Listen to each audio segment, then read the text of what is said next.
a síndrome do Covid long, uma síndrome nova, uma coisa que nós estamos aprendendo a gerenciar. Eu mesmo estou vendo vários pacientes com queixas, a queixa mais comum sendo fadiga, que vai ter que ser levado em consideração por você como profissional fisioterápica, né?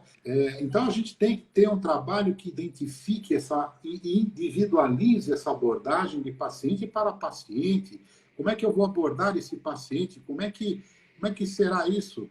Me dá um pouquinho aí, né? Se apresenta aí para o pessoal. Eu sei que você está aqui, estou vendo um monte de seguidores teus entrando, mas se identifique, bem-vinda. Fala de você um pouquinho, Lari. Beleza, vamos lá, doutor, pessoal, boa noite. É um prazer, né, nós estarmos aqui nesse momento falando com vocês da realidade que a gente, como profissional, tem enfrentado nos cuidados dos pacientes da síndrome pós-Covid. E é desafiador, porque é o que o doutor Renato estava comentando, cada paciente é individualizado e tem sequelas individuais e diferentes de um caso para o outro. Olá, queridos! Eu sou a doutora Larissa Reis, fisioterapeuta, gestora de equipe de fisioterapia em atendimento domiciliar. Estou aqui para te oferecer o nosso trabalho fisioterapêutico personalizado em toda São Paulo e Grande São Paulo, com relação aos serviços de fisioterapia e equipamentos respiratórios, oxigênio terapia domiciliar, equipamentos de ventilação mecânica e descartáveis, assim como máscaras, traqueias e demais descartáveis. Se você deseja um atendimento personalizado e qualificado, faça contato comigo pelo WhatsApp. Estaremos te atendendo com toda a segurança ao paciente. Que Deus abençoe a todos. Um grande beijo no coração. Então, nada mais importante do que a abordagem do fisioterapeuta personalizada. Não existe receita de bolo, né? Não vai ser todo o paciente tratado da mesma forma, nem no mesmo tempo, nem com a mesma quantidade de sessões. E sim, dependendo da avaliação inicial do fisioterapeuta, quando o fisioterapeuta inicia o atendimento, nós fazemos uma avaliação global desse paciente, né? Tanto da parte musculoesquelética, da parte cardiopulmonar, e nós vamos verificar ali na avaliação quais os déficits funcionais daquele paciente, além da força muscular global, membros superiores, inferiores, força respiratória, muscular respiratória, expansibilidade da caixa torácica. E isso nós também avaliamos os exames de imagem, né, que esse paciente possui, os exames laboratoriais que chegam até nós, e assim traçamos o tratamento do paciente. E acho tão importante o doutor Renato falar isso da integração, né? Da importância de uma equipe integrada no cuidado desse paciente. Porque a gente vê muitos pacientes vendo live atrás de live, buscando conhecimento, e um querendo ensinar o outro e sem consultar o profissional capacitado. E isso me preocupa, porque a gente lida com oxigênio terapia, que é prescrição médica, o uso do oxigênio, e associado ao trabalho da fisioterapia, para a gente evoluir o desmame desse oxigênio com o paciente. E isso me preocupa, ainda mais nesse momento que a gente tem enfrentado a dificuldade de conseguir deshospitalizar pacientes por conta da escassez do oxigênio, a dificuldade de conseguirmos equipamentos respiratórios, sejam eles ventiladores mecânicos, e outras modalidades, para auxiliar com pressão positiva nesse pulmão, que em muitos casos, né, doutor, a gente só tem conseguido evoluir na fisioterapia com auxílio da pressão positiva, por conta da fibrose, por conta das sequelas que ficaram naquele pulmão. E eu gostaria que o doutor comentasse um pouquinho sobre isso também. o que eu estava comentando aqui, né? Identificar as pessoas com essas necessidades e ter um foco na individualização, porque a magnitude dessa sintomatologia é imensa. E mais, o nosso conhecimento sobre o que está sendo essa síndrome pós-Covid está sendo assim, eu estou trocando o pneu do carro com o carro andando. Em Então, movimento. nós temos que tratá-los e, ao mesmo tempo, aprender, porque as manifestações são as mais diversas, dificilmente são coisas isoladas, quer dizer, eu vou ter um paciente com um processo respiratório, mas também com uma fadiga intensa, também com outras sequelas, às vezes Neurológicas, né, alterações sensoriais, eu vou ter problemas de memória, problemas de cognição, problemas de foco, de concentração, problemas psicológicos, de ansiedade, depressão. Então, você tem que ter esse foco na individualização e na compreensão de que a abordagem é uma abordagem multidisciplinar, sem sombra de dúvida. Não dá para um indivíduo, um profissional apenas estar adiante deste caso. Por quê? Para a Larissa poder trabalhar, ela precisa ter um paciente que consiga fazer o que ela manda. Para fazer o que ela manda, ela precisa ver qual é o grau nutricional desse indivíduo. Quanto tempo ele ficou internado? É um paciente que ficou internado em UTI? Ou é um paciente, como eu disse ontem, que está com uma síndrome pós-Covid, que no início, na primeira infecção, na infecção aguda, ele não teve sintoma. Ele foi assintomático, ou o que a gente chama de oligossintomático, ou pouco sintomático. Então, este indivíduo, independentemente do grau que ele teve da doença aguda, ele poderá desenvolver graus os mais variados da Covid crônica. E nós já temos milhões e milhões de pessoas que estão recuperadas do Covid. Quantas destas pessoas poderão ter um Covid longo, que é a persistência de determinados sintomas? Ontem mesmo, durante a live, várias foram as pessoas que se manifestaram dizendo, eu ainda estou com isso, eu ainda estou com anosmia, que é a perda do olfato. Uma falou que estava com problema de digeusia, que é a perda do paladar. Outras pessoas com dificuldade de concentração, de foco.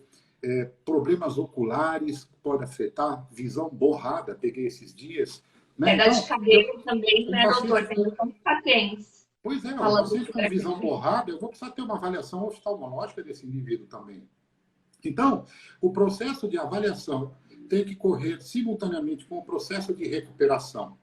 O que é importante, que eu estou fazendo esta sequência de lives, é chamar a atenção, principalmente dos pacientes, para que ele preste atenção se está desenvolvendo ou não sintomas. Porque ele pode procurar um médico nessa fase e receber precocemente um tratamento.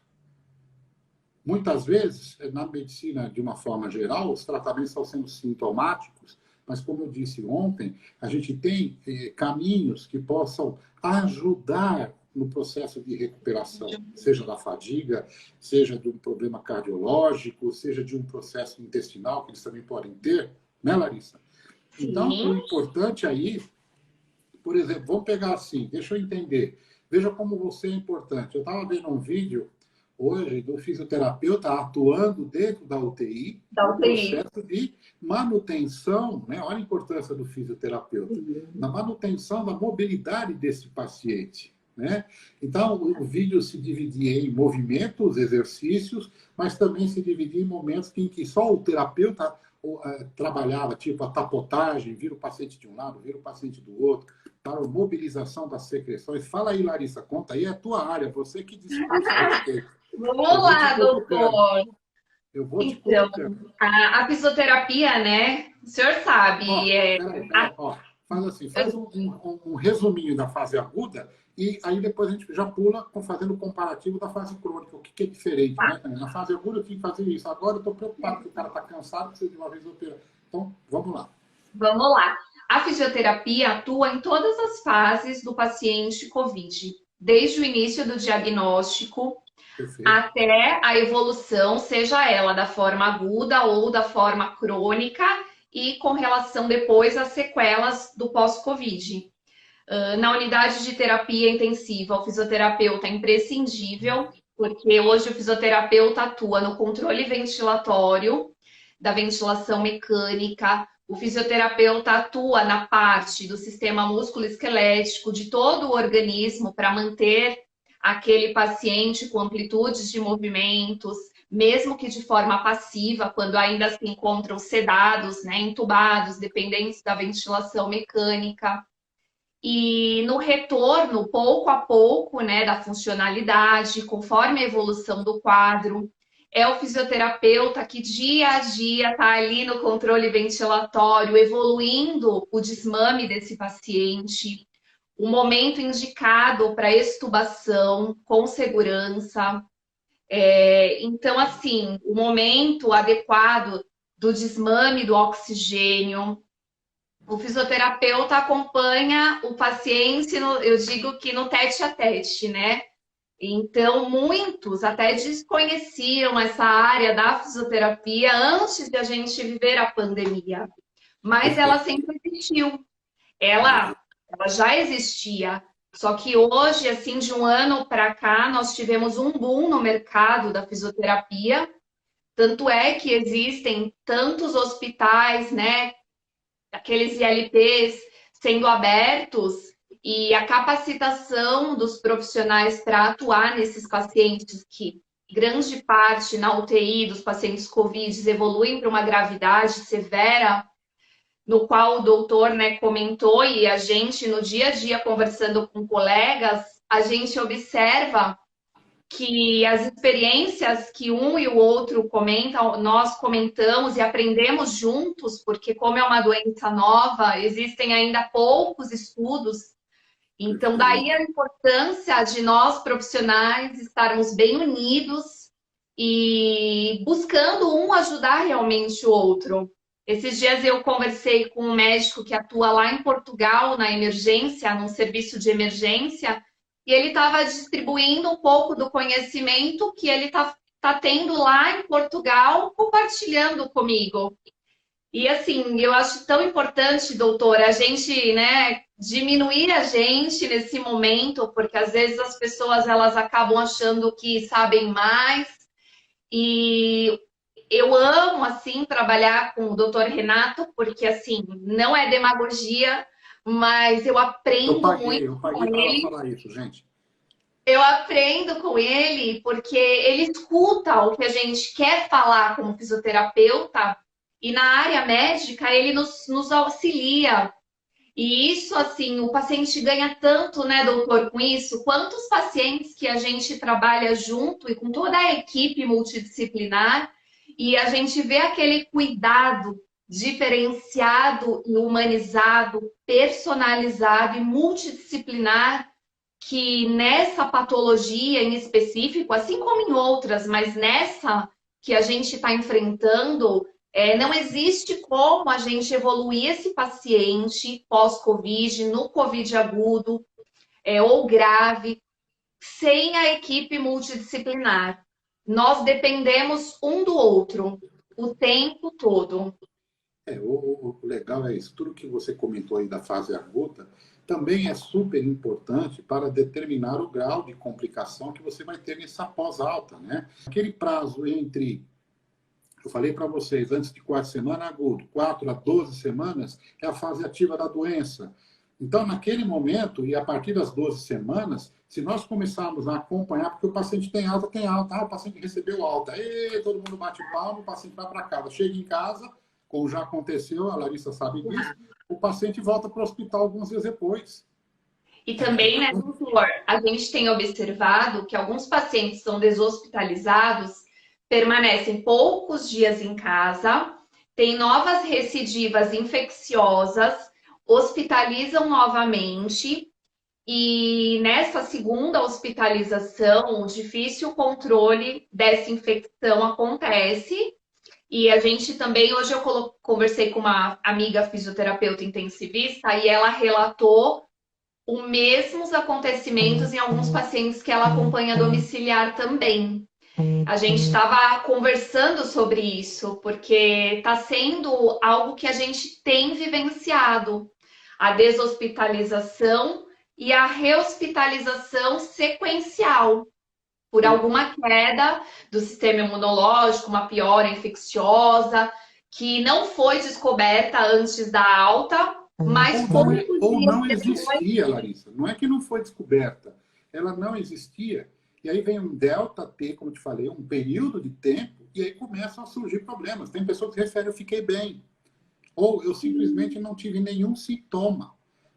2, 3 semanas depois, 4 semanas depois, 1 mês e meio depois, ela começou a apresentar sintoma.